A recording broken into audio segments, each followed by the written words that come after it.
मंडळी, आज आपण कोल्हापुरी मिसळ बनवणार आहोत. त्याच्यासाठी लागणारं साहित्य हे मी 5 टमाटे कापून घेतलेत, हे 6 कांदे कापून घेतलेत, ही आलं लसणाची पेस्ट तयार केली, आणि हा मिसळ पाव मसाला, हा कांदा मसाला आहे, हा आपला घरचा मसाला आहे, आणि हा गरम मसाला आहे, शाही गरम मसाला.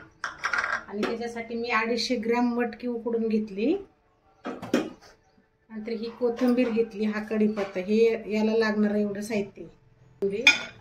आता त्याच्यात तेल घालून घेऊया.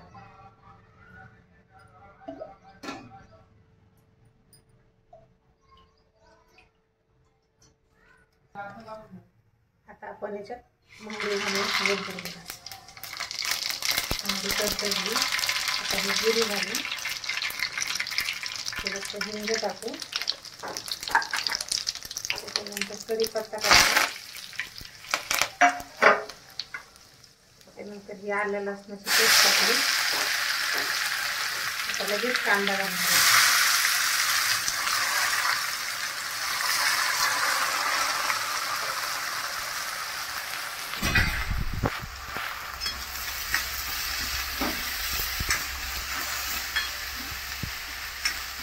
पाच मिनिटं कांदा परतून घ्यायचा. आता आपला 5 मिनिटं कांदा परतून झालाय. आता याच्यात टोमॅटो घालायचा.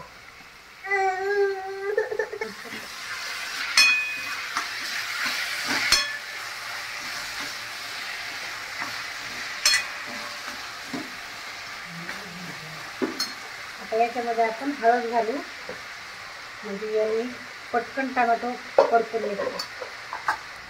आणि 1 चमचा मीठ घालून देऊ.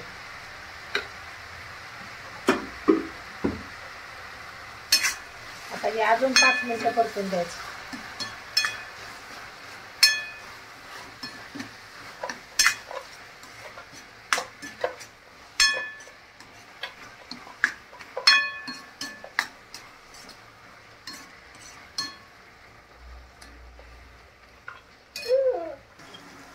आता आपण मसाले घालून घेऊया.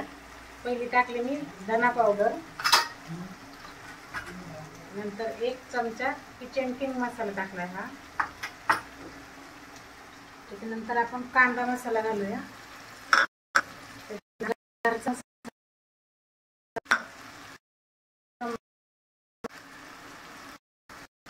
आता हे आपण सगळं कालून घेऊ.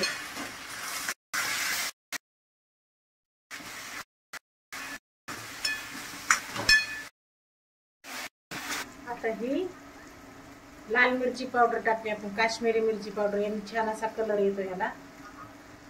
आणि हा मिसळ पाव मसाला. ही किती जणांसाठी मिसळ? ही 8 लोकांसाठी मिसळ बनवली आपण. आता याची आपण आता गिरवी तयार झाली. असं तेल सुटूपर्यंत परतून द्यायचं, आणि मग याच्यामध्ये गरम पाणी घालून द्यायचं.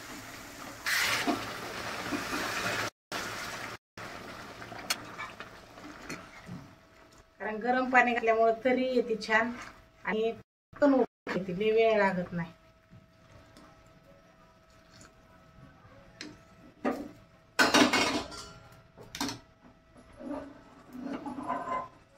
हे बघा कशी तरी आली याची, एकदम छान गरम पाणी घातल्यामुळे.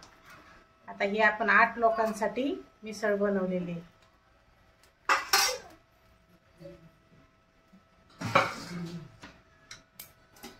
ही 250 ग्रॅम मटकी मी हे करून घेतली, शिजून घेतली. आता ही याच्यामध्ये घालायची. आता याला लय वेळ शिजून द्यायची काही गरज नाही. आपण 10 मिनिटं उकळली थोडीशी की झाली. छान अशी तरी आली.